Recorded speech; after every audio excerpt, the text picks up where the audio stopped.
out of these crowds, trying my best to not look down.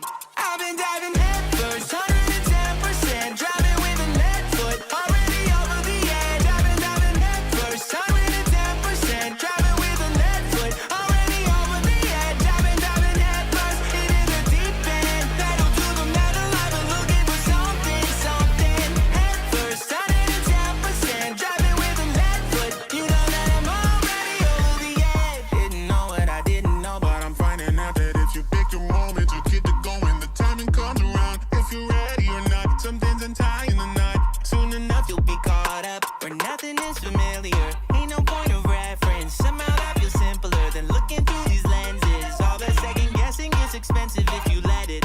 Better get to stepping, rather risk it than regret it. I've been diving.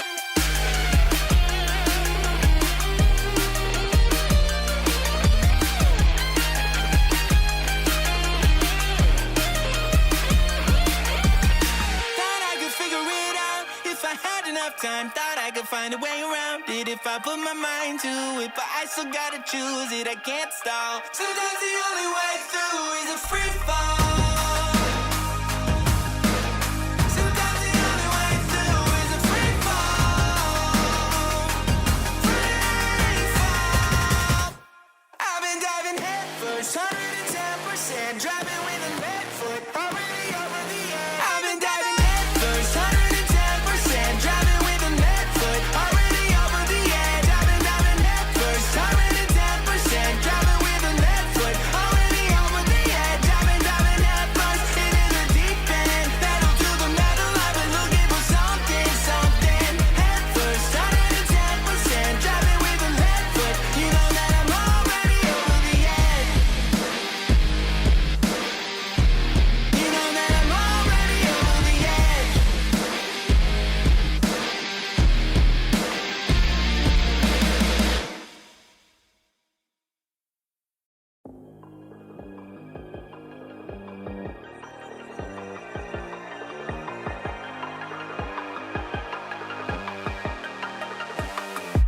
I've been diving head first, 110%, driving with a lead foot, already over the edge. I've been diving head first, 110%, driving with a lead foot. You know that I'm already over the edge. In the backseat of a new friend's car, I was barely 19, not a clue, but a spark. I was a little less lonely for the first time in what felt like forever. I still remember, now I feel the same way that I did all of those years ago. Changing like a chain reaction, kids playing with dominoes. I ain't really been around now, I've been up in the clouds. I'm ducking out of these crowds, trying my best to not look down. I've been diving head first, 110%, driving with a lead foot, already over the edge. I've been diving head first, 110%, driving with a lead foot, already over the edge. I've been diving head first, into the deep end, pedal to the metal. I've been looking for something, head first, 110%, driving with a lead foot. You know that I'm already over the edge. Didn't know what I didn't know, but I'm finding out that if you pick your moment, you get to go when the timing comes around. If you're ready or not, something's untying the knot. Soon enough you'll be caught up where nothing is familiar. Ain't no point of reference. Somehow that feels simpler than looking through these lenses. All that second guessing is expensive if you let it. Better get to stepping, rather risk it than regret it. I've been diving.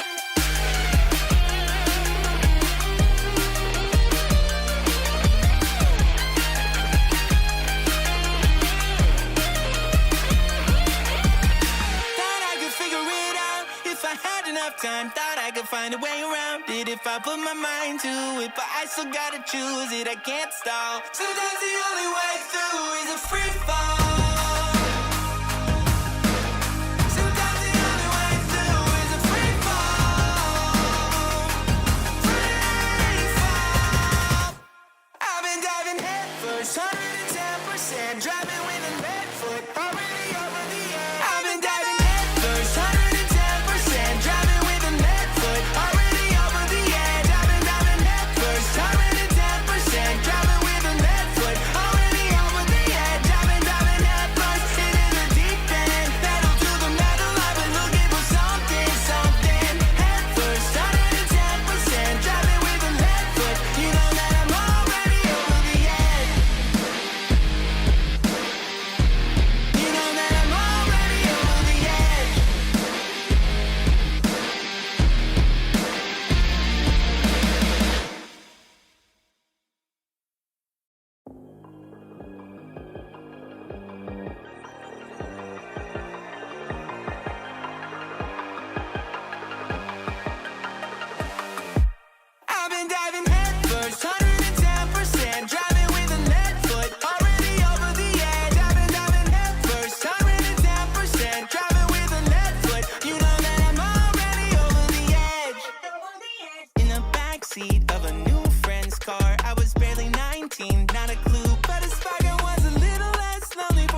a chain reaction, kids playing with dominoes. I ain't really been around now. I've been up in the clouds. I'm ducking out of these crowds, trying my best to not look down. I've been diving head first, 110%, driving with a lead foot, already over the edge. I've been diving head first, 110%, driving with a lead foot, already over the edge. I've been diving head first into the deep end, pedal to the metal. I've been looking for something, something. Head first, 110%, driving with a lead foot. You know that I'm already over the edge. Didn't know what I didn't know, but I'm finding out that if you pick your moment, you get to going. The timing comes around if you're ready or not. Something's untying the knot. Soon enough you'll be caught up where nothing is familiar. Ain't no point of reference. Somehow that feels simpler than looking through these lenses. All that second guessing is expensive if you let it. Better get to stepping, rather risk it than regret it. I've been diving.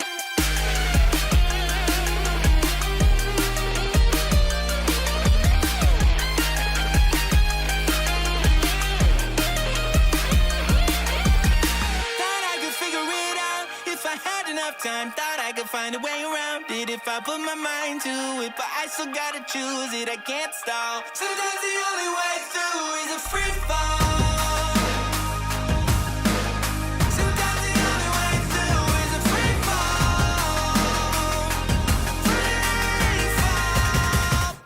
I've been diving head first, 110%, driving with a lead foot, already over the edge. I've been diving head first, 110%, driving with a lead foot, already over the edge. I've been diving head first, 110%, driving with a lead foot, already over the edge. I've been diving head first into the deep end, pedal to the metal. I've been looking for something, something. Head first, 110%, driving with a lead foot. You know that I'm already over the edge. You know that I'm already over the edge.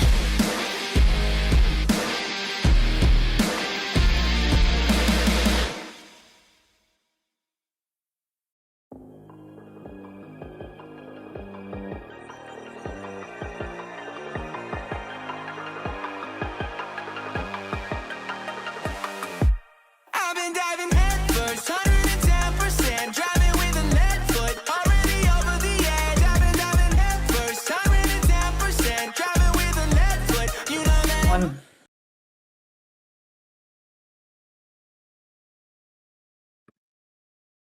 How y'all doing?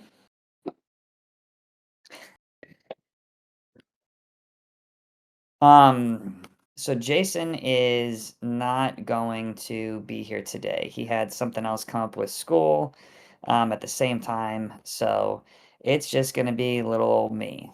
Just to give you guys a heads up on that. Hello, hello. Yeah. So, what are we talking about today? Let's see. These things always pop up and I always forget about them. I'm gonna just be honest. I was like, oh yeah, that's right. We're doing that today. Oh yeah. Okay.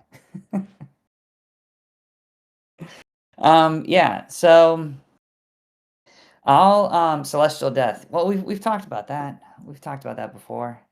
So I'll give you guys an update on some stuff.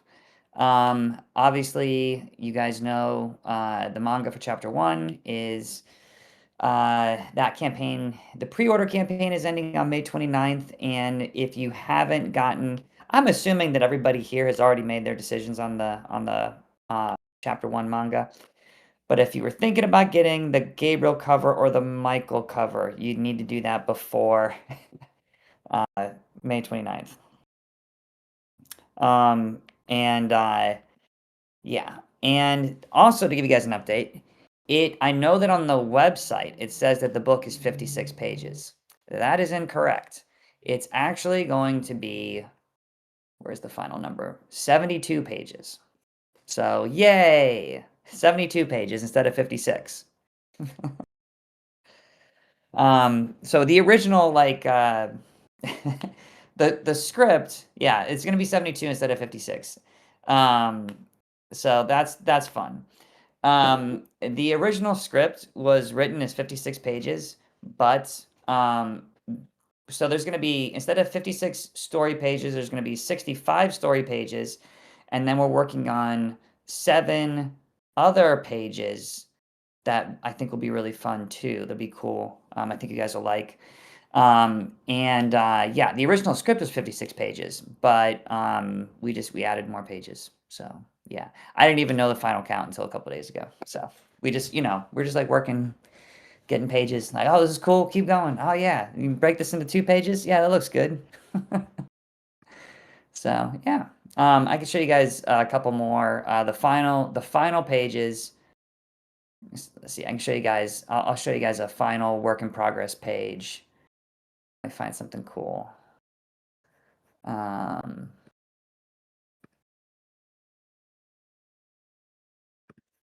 which one?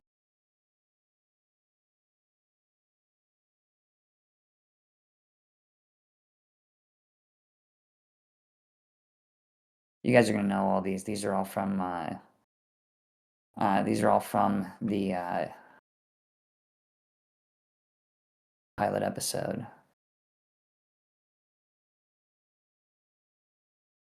We'll just do let's do one. This is kind of cool. I like this moment in the pilot. Let me see here. Sorry, I'm just pulling this up very slowly. uh, Here we go. All right, now hopefully this lets me share. There we go. That should work. Okay, let me know if you guys can see this. Oh no, it's not doing anything, is it? No, I can tell it's not doing anything. All right. uh, I'll just post it in the chat here because you guys are going to screenshot it anyway, so it doesn't matter.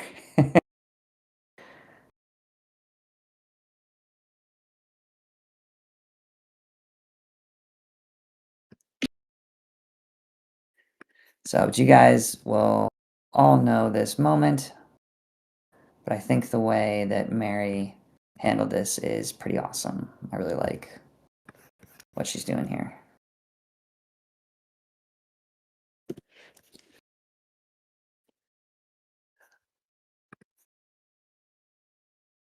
So yeah, what do you guys think about that?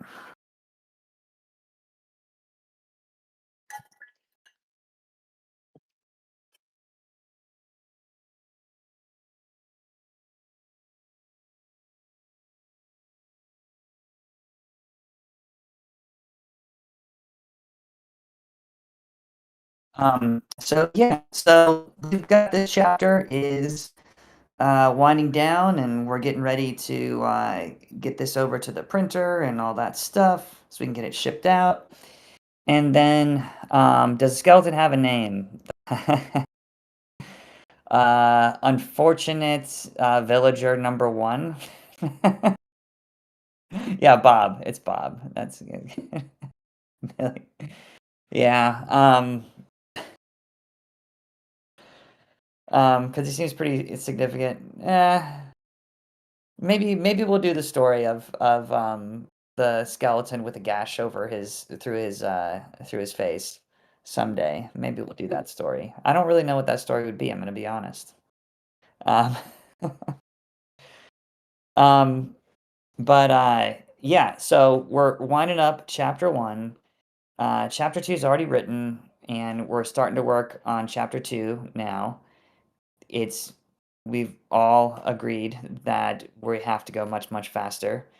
Chapter 1 took way too long. You guys, especially those of you who've been here for a while, remember how long we've been working on chapter 1. But chapter 2 is going to go a lot faster. And so we're taking steps to make that happen so that it does go faster. And then, yeah, the other cool thing, yeah, I guess we know what we're doing. Sure. We do. But yeah, we had to get this thing done. We have to get this thing done quicker. The goal is to get these chapters out on a steady schedule. So they're coming out the same time we haven't exactly figured out exactly what this like, exactly is it going to be like, are we going to release something once a month? Are we going to release something once every other month? Or, something like we haven't made a strong decision on that yet. But whatever it is, everyone is in agreement that it needs to be something that is like every other month, every 3 months, or whatever the cadence is, so that you guys will know like, oh yeah, it's been 2 months and there's a new chapter coming out, or it's been 3 months, or whatever it is. So that's fun. And then the other thing that I've been working on is I finished up a revision to the Penguin Random House book. That is also going to be a really long time coming out from now. um, so the Penguin Random House book is going to be 236 pages, I think. I think it's going to be 236 pages. It's a much bigger book than the manga chapters. But that is not going to be coming out for, let's see, we're coming up on summer of this year. It's going to be 2.5 years from now.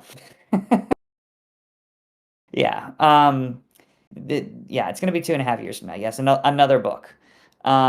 So obviously, you guys know the manga that we're releasing with Rippaverse is a black and white Japanese style manga.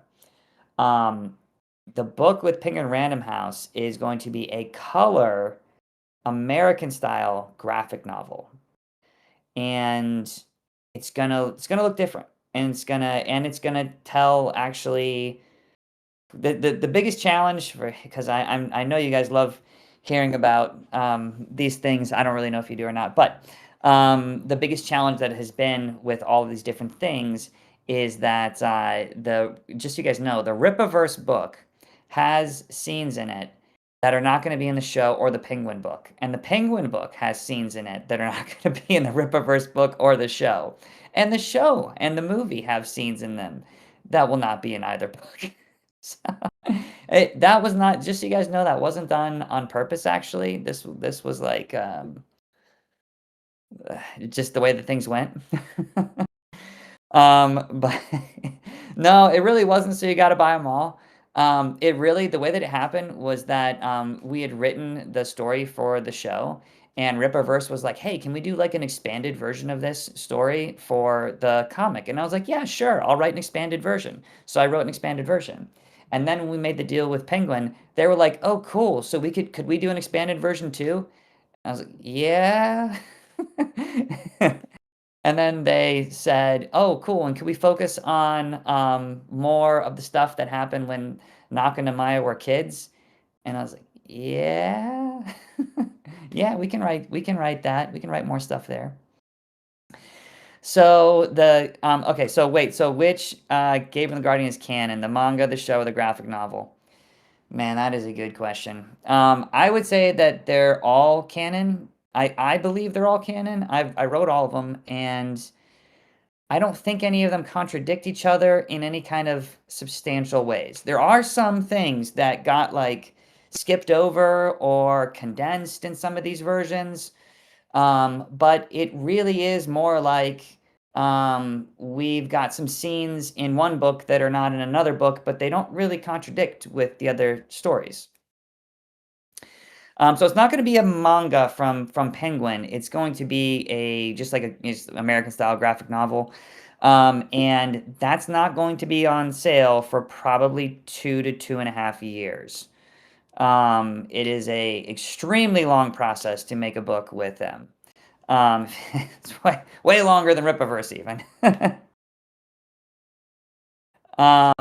So yeah, we'll have more updates on all that. But yeah.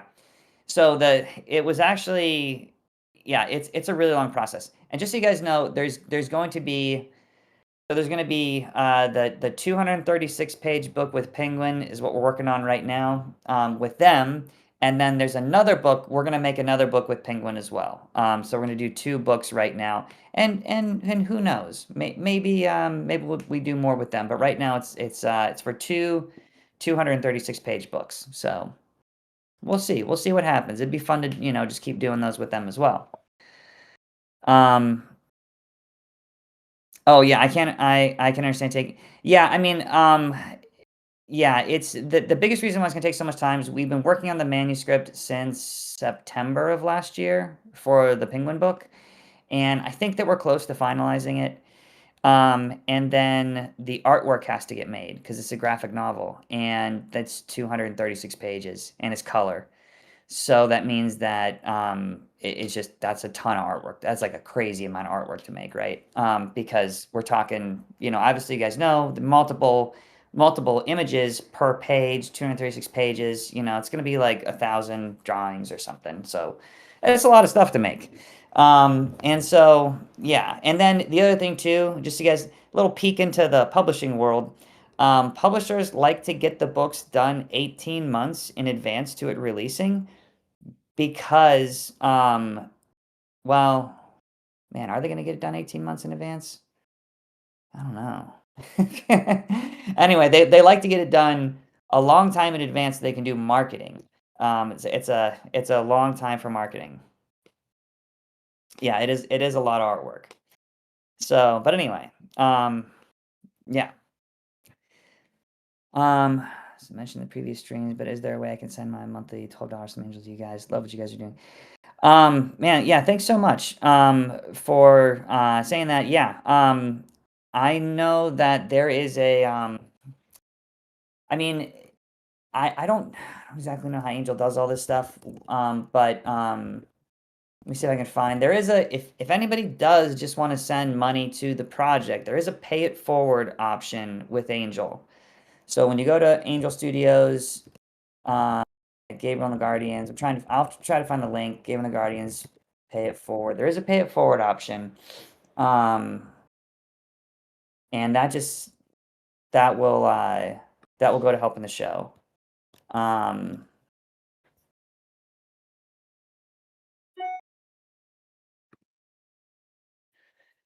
let's see, David. Wait, I'm here for celestial death, rewording, redefinition. I mean, I can speak a little bit on celestial death if you have a specific question. I think we talked about it a bit though. Concern about celestial death. Death is the result of sin. If celestials do not sin, should what they experience be called death? Yeah, I mean, so the thing you gotta remember is that we're really following way more like things much closer to Lord of the Rings. So if you recall, in Lord of the Rings, Gandalf and Saruman and Sauron are actually all spirits, but in the world of Middle Earth, they can die. So if you recall, like Gandalf like dies in the Fellowship, and then he comes back. Um, so they're spirit, but when they're in Middle Earth, they are vulnerable and they can die. Um, so that's where think about it more like that and not about like because I agree with you. Yeah, real angels can't die, and like at least that's not what that's well that's what I believe at least. Is that they can't die. But so we're again we take a lot of inspiration from the Bible, but so did Lord of the Rings. And I think the concern is that death contains a connotation of results of sin. Um, yeah, I mean, I don't necessarily agree with that. That it like that it means a connotation of result of sin. Because again, like in our world, in the think about Lord of the Rings. Like Gandalf didn't sin, but he died. But he went to another reality, like his spirit went to another reality, and then he was sent back. And so again, when we get to the end of the show, there's going to be a lot of things like the plan. God willing, we get to the end of the show, and there's going to be some explanations for some of these things. There's going to be some kind of like unmasking of some things that were really going on.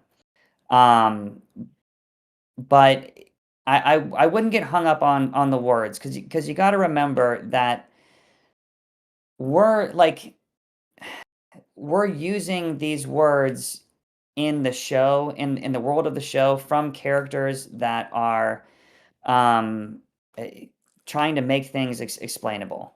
And also another thing too to remember is that death can have multiple meanings. Um, so yeah, I just it's one of those things where it's like if we try to use a different if we try to use a different word, it's going to be more confusing. If we try to over explain it, it's going to be more confusing. Um, Again, taking a page from Lord of the Rings, um, Gandalf was said to have died, but did he really die? I mean, like he kind of died in Middle Earth, but then he goes somewhere else. So is he dead? And then he comes back, and so what's all that about? But they still use the word death because it's the way that we can understand things, and it's the way that like a large audience could understand how all that works. Um, I don't really. I'm trying to think of maybe a. I think that's probably like the best way that I can explain that. Um, but yeah, so um, can celestials die in the celestial realm? That is something I'm not going to get into. You're just gonna have to wait, but on the show. um, okay, here's if obviously if anybody wants to, that's the pay it forward for us. That goes to supporting the show if you guys want to do that. Yeah, so with your original character backstories, um,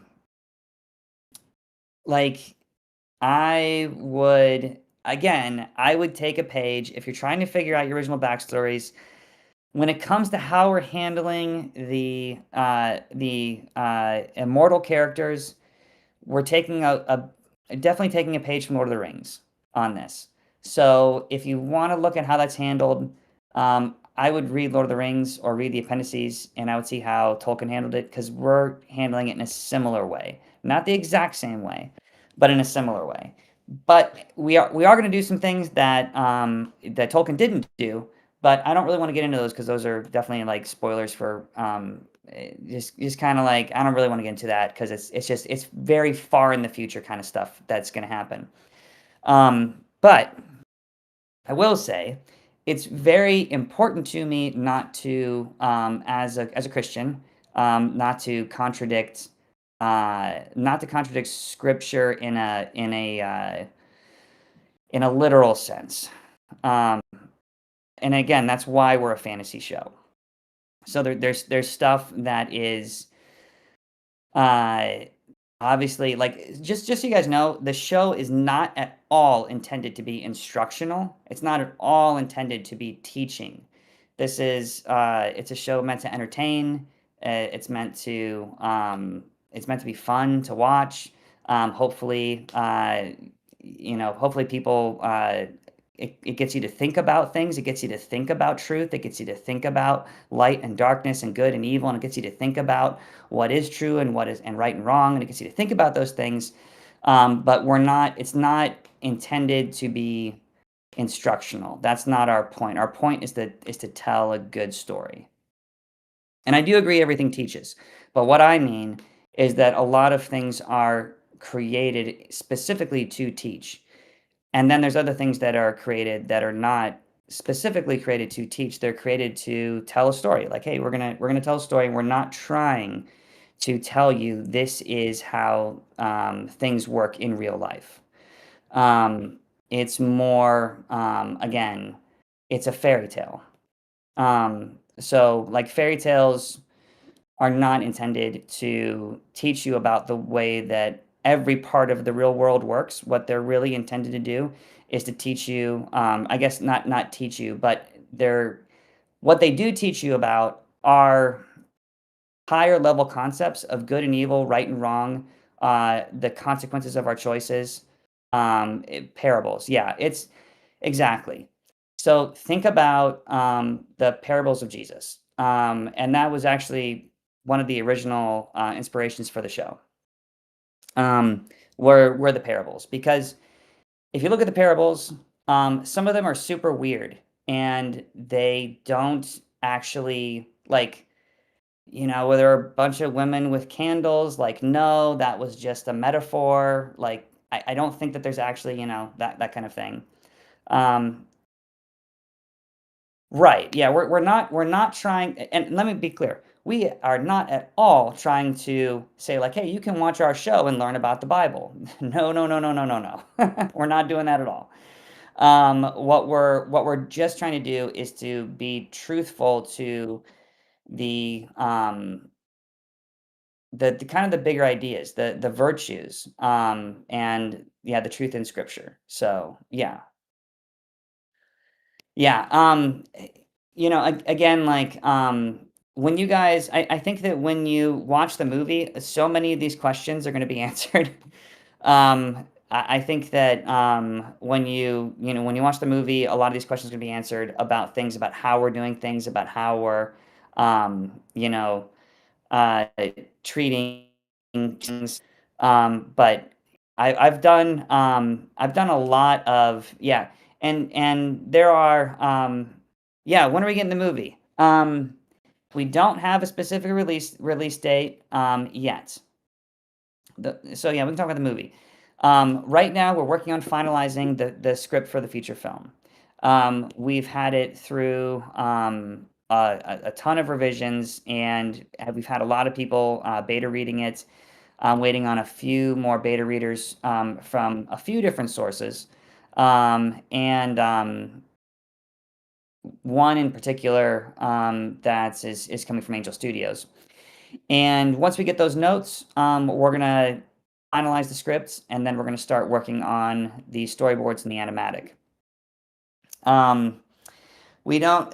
Zach's already said that he loves the script. Okay, I'm gonna put that out there. But yeah. The way this goes, just so you guys know, the way that the process goes is we finish the script, then we go to storyboards, then we create an animatic. I think some of you have seen animatic, so you know what an animatic is. You might even seen the episode 2 animatic we did before. And then after the animatic is done, then it's going to get submitted to the Angel Guild for review. And then we've got to go through that whole review process. That's every single Angel show, movie, and every single thing has to go through their review process. Every single episode, every single movie, everything has to go through their stuff. And then once we get through that review process, yeah, well, at least, yeah, yeah, Angel, yeah. And then once we get through that review process, then we're going to get a release date. We're going to be like working on a release date for the movie. So it's going to be a while. We definitely want the movie to come out next year, but we don't really have any control over that because Angel Studios does the distribution, and so we'll see what release date we get once we get there and once we get all the approvals and all that kind of stuff. So yeah, we got to get all those things going. Um, but yeah, um, let me see. Were there other questions I missed? Yeah, 2028, 2029. We definitely want it to be out. I mean, like our goal internally is sometime next year. But again, Angel Studios is our distributor, and it's going to come down to the distribution window, and the slot and everything. That's all going to be decided later. And also, just to be very, very clear, we don't know yet if the movie is going to be released straight to streaming or if it's going to be in theaters. We don't know that yet. We would love a theatrical, but we don't know if that's what's going to happen or not yet. So we're waiting on those. Yeah, theater would be really, really fun. Hopefully that's what happens. But we until we get something like confirmed right now, we don't know. Um, let's see here. Was there a question I was missing? Visual development, is Viz Dev starting? I mean, we've been doing visual development for like 3 years. Like we're still working on it. We haven't ramped up yet because we're still trying to get the script finalized. Hopefully, the script gets finalized soon, but we have not ramped up Viz Dev yet. Um, let's see here. Well, we're very happy. Yeah, I'm hoping it happens next year. Um,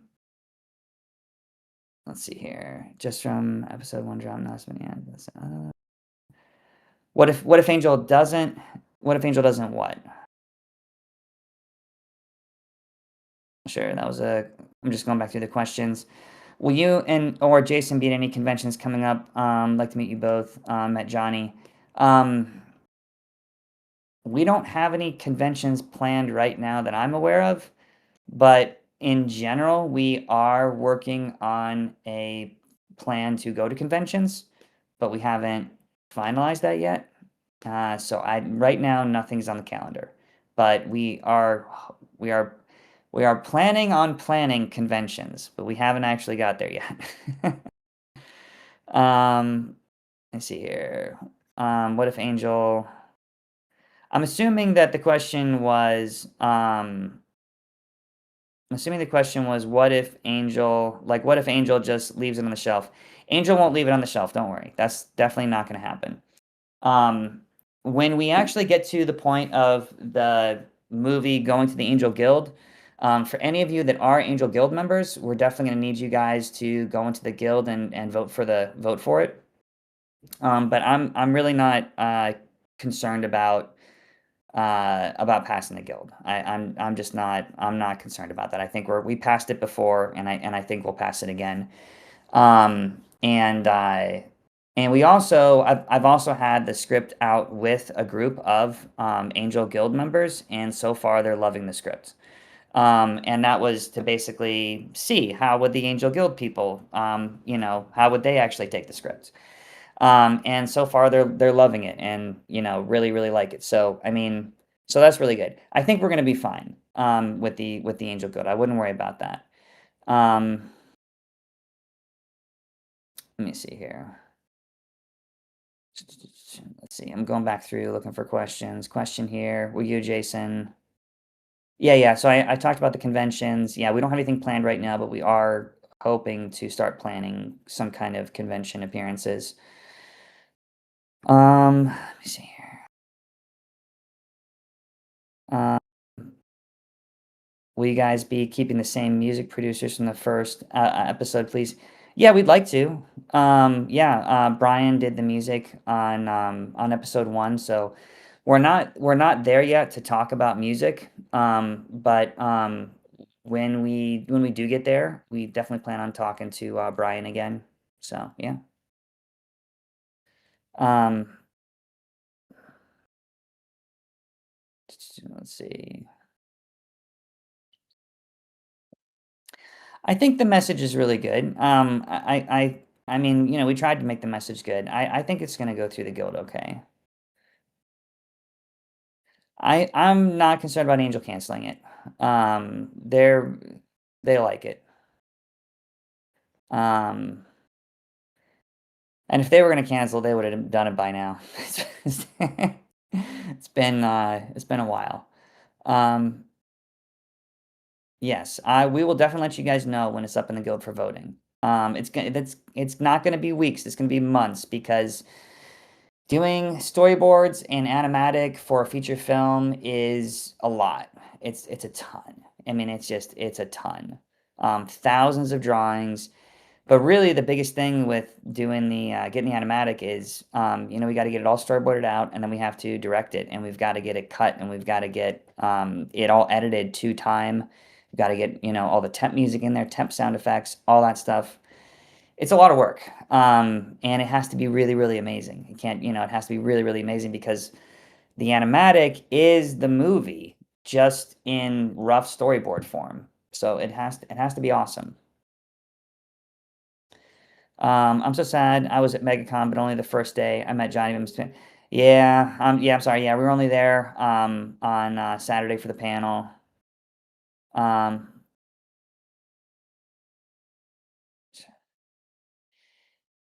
Yeah, with the conventions, you can do the conventions like two different ways. You can either be invited to do a panel, or you can like pay to have a booth, or you can pay conventions to do a panel if you want to do that. But we're trying to work out something with the conventions so that because we don't want to pay for panels and stuff because that's just expensive. So but we're trying to work out something to where we can go to a bunch of different conventions and be there and promote the show and stuff. Um, Let me see. How about the webcomics? Yeah, we are also trying to figure that out. Yes, we're trying to figure out the webcomics. There's a so, what so much has turned into with this show is like tons and tons of content to make. So there's the like I said, there's the Ripaverse manga that we're about to end the pre-order on for chapter one. There's the Penguin book that we're working on, and then there's the webcomic, and then there's the show. There's lots and lots of content. The biggest challenge we're running into is just being able to create everything because there's just so much to do. But we do still want to do the webcomic, yes. Um,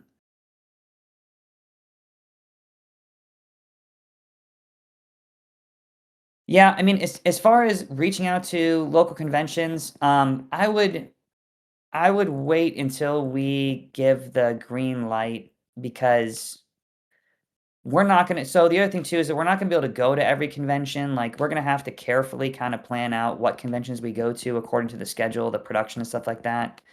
So, I don't want you guys, like, contact conventions to be like, "Bring Gabriel and the Guardians here," and then they maybe they contact us and they say, "Yeah, do you guys wanna come?" We go, "Oh, no, shoot, we can't because we already have, like, another convention that weekend," or because we're, like, gonna be, doing this or that, or, like, that's right in the middle of, like, final animation for the movie or something. So, I would wait on contacting local conventions, because we'll put out what our plan is, as soon as we get that figured out with the marketing team. We will be hiring more people later on. We're not hiring anybody right now. Will there be a premiere for the movie? We are definitely planning a premiere for the movie. Whether or not it's in theaters or go straight to streaming, we would like to do a premiere for the movie. I have no idea when that will be right now, or where that will be, or what that will be. But we definitely are hoping to do that. Um, let's see. Um, let's see. I'm looking through the chat here. Um, you guys are like tons of messages. I think I'm like way behind. Okay, actually, I saw a lot of the tables at Lightbox. Yeah, very cool. Let's see here. You guys have amazing animatic people. If they're still working on them, it will be amazing. Yeah, I was just talking to our lead storyboard artist this week and really excited to get the script done so we can dive back into doing storyboards. Because yeah, we had some really awesome people and we're hoping that we can work with them again for the movie.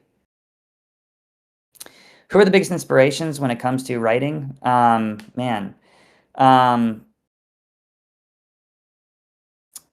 yeah, in films, I actually also do really like Christopher Nolan and C.S. Lewis. But for me, as far as writing goes, definitely Chronicles of Narnia and Lord of the Rings are two of the biggest inspirations for me, but also Brandon Sanderson and the Mistborn series, and then his other epic series, the Stormlight Archive. Although I will say I was not a the fifth book in the Stormlight Archive was my least favorite of the series. I really liked book two the most, The Words of Radiance. That was my favorite one. I also am. I was really inspired by Robert Jordan's uh, epic fantasy, The Wheel of Time, not the TV show. The TV show, I tried watching it, and it was terrible. The books, the Wheel of Time books, were really, really good. And then as far as like filmmakers, I mean, man, I'm a huge fan of most of Christopher Nolan's work. Not everything. Huge fan of Steven Spielberg. I grew up on Spielberg and his movies. Huge fan of Hayao Miyazaki and Studio Ghibli. And huge fan of well, like one of the most impactful movies that is as far as like cinematic experience was when I watched The Matrix for the first time when I was let's see here. Matrix came out in 1999, I think. and I was 16. Yeah, I would have been 16 in 1999, right? It's 83. Yeah, 16. Um, so that was like the coolest movie experience I ever had was watching The Matrix. Mostly because the first Matrix. Mostly because I had no idea what it was, and I hadn't even seen a trailer on it. Said a buddy was like, "Hey, let's go watch this," and I was like, "Okay, I don't know what is it." The guy from Speed, the Keanu Reeves guy, the guy who was in that movie Speed with the bus. What is this? Anyway, it was awesome. Very fun. All right, I'm scrolling down. Yeah, the manga is going to be the first piece of content that comes out, and again, hopefully, the plan is that we're going to get onto a regular cadence. The plan is we're going to have several chapters come out before the movie with the manga. Going down through the chat. Um, will there be a premiere for the movie? Again, hopefully. I mean, our plan is yes, but we don't have any like. That's just like it's so early to even be talking about a premiere. We still gotta finish. We gotta finalize the script. We gotta get it passed by the guild. Then we gotta make it, and then we can talk about a premiere. Let's see here.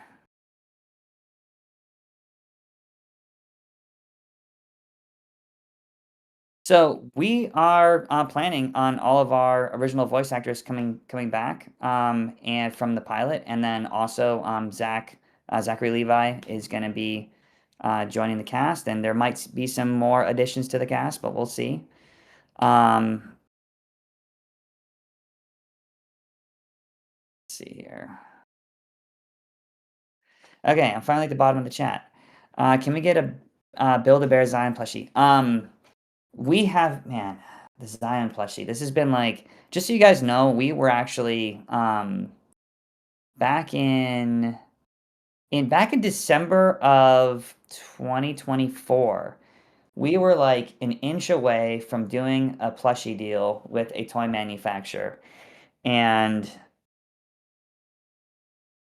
nothing to do with us.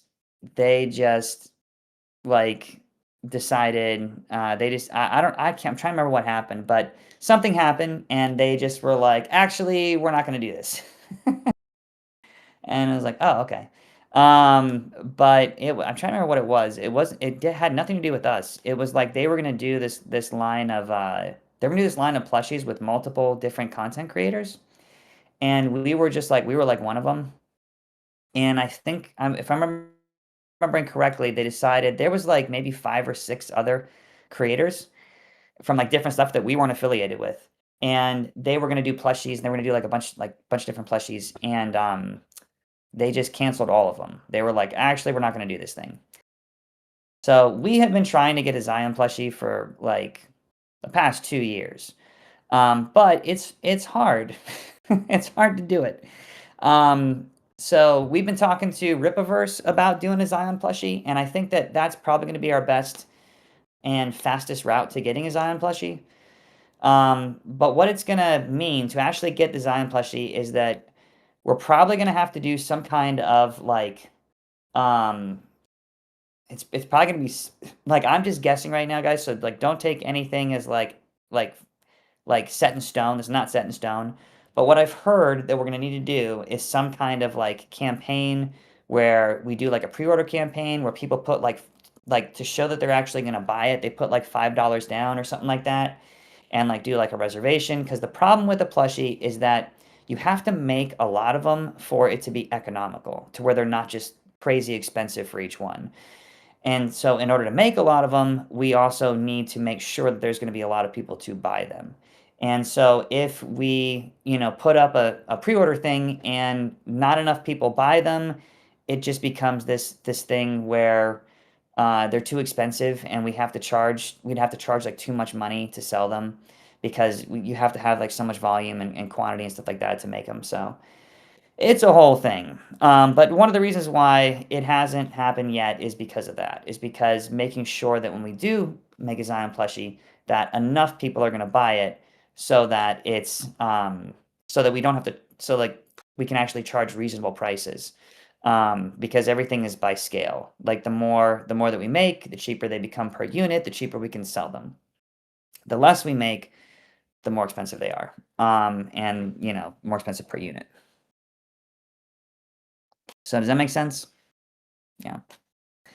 Um, we definitely want to, yeah, I mean, guys, like, so, like, the typical way that, like, merchandise goes with stuff like this is, like, you get merch, like, after all the content comes out.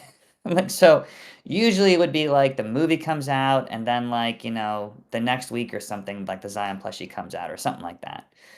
But we're trying to get it out there faster, so that's our goal.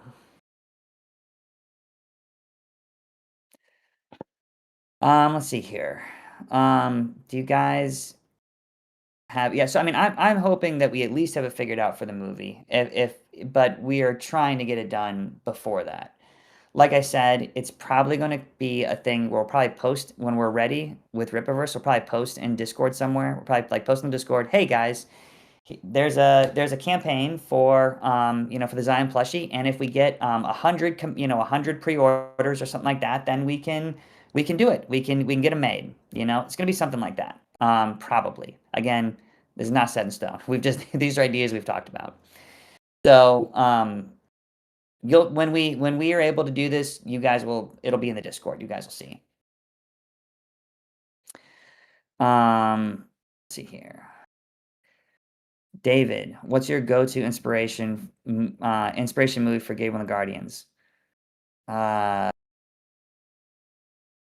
hmm, Go-to inspiration. I don't. That's a good question. I don't think I have. I don't think I have one. But if I did have one, it would be Lord of the Rings. If I'm being honest, and part of the reason why I think it's Lord of the Rings right now is because I've been reading through Lord of the Rings for the past year again. So with my kids. So I've been reading through Lord of the Rings again with my kids. I've also been reading through the Chronicles of Narnia with like my two oldest were reading Lord of the Rings together, and my 6-year-old reading Chronicles of Narnia, and so those are definitely those definitely get me thinking like creatively. Um, Trying to think what else. Yeah, I mean, those are big inspirations, but I mean, I often think of a lot of the stuff that Miyazaki does, with his films, Spirited Away, Howl's Moving Castle, the whimsical, like magical kind of nature of those films, the characters. I like a lot of stuff that he does. Um, and then as far as as far as it's pretty like the movie's gonna be pretty eclectic, guys. Like it's gonna be kind of like it's a little bit like, I'm hoping that in the movie you're gonna laugh some, and I'm hoping you're gonna cry some, and I'm hoping you're gonna be like at the edge of your seat, like watching an insane battle. So like, for like other moments, like for like the fight scenes, my biggest inspiration is definitely season one of One Punch Man. 100%, that is what I'm thinking about for fight scenes, and I'm hoping we can get there. So like, I actually just sent a message to Jason. If you guys have seen season one of One Punch Man, and you've seen the episode with the Subterraneans, where like he's like in his bed, and then all of a sudden, like, he like his room gets punched out by one of the Subterraneans, then he goes in this massive epic fight with these giants, and then it was all in his head. It was just a dream. Spoiler.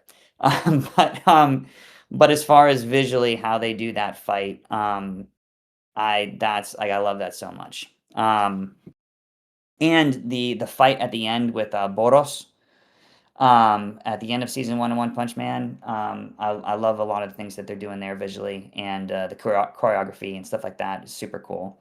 And so yeah, a lot of the fights I'm looking at season. So the reason why I say season one is because I did not like season two, what they did with it, and I didn't really like season three at all, and yeah. That's season two. Um, yeah. But and the reason so like specifically like why One Punch Man, it's because I see I see Gabriel having these moments where he's gonna be kinda like again, if you look at the battle with the Subterraneans, because most of One Punch Man, Saitama just defeats everyone with one punch, right? But if you look at the battle with the Subterraneans, that is like I love the scale that they're using, like the scale. I love how he's fighting characters that are much bigger. Um, yeah, and so it's that's I'm hoping that we can hit something like that. Um, yeah, and I'm trying to think anything else. I mean, another really big inspiration if you want to know when it comes to like when it comes to the writing and the actual some of the dialogue was heavily inspired by things like Paradise Lost and and then interviews with exorcists talking about interactions that they've had with fallen angels or demons. And so a lot of the dialogue between our baddies was inspired by exorcist conversations. So yeah.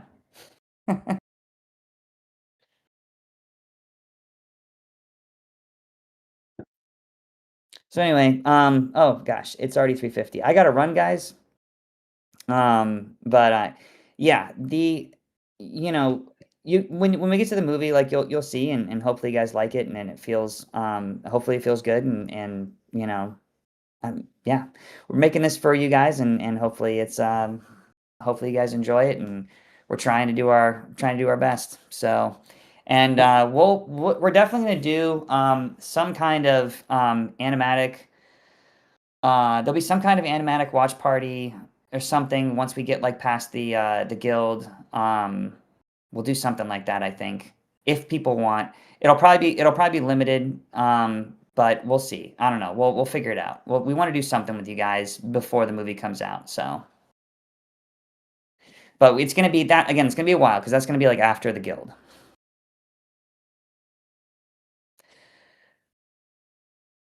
So, yeah, anyway, yeah, thank you guys for being here. Thank you for your support. I can't tell you how much we appreciate you guys. I mean, like truly, like we really, really, really, really appreciate you guys being here, supporting us, supporting the project, believing in this thing. Um, God willing, uh, we with the God willing, the movie comes out next year. Can't guarantee that, but God willing, it's next year. So we'll see. All right, you guys have a good rest of your Friday and good weekend. See you soon. All right, bye.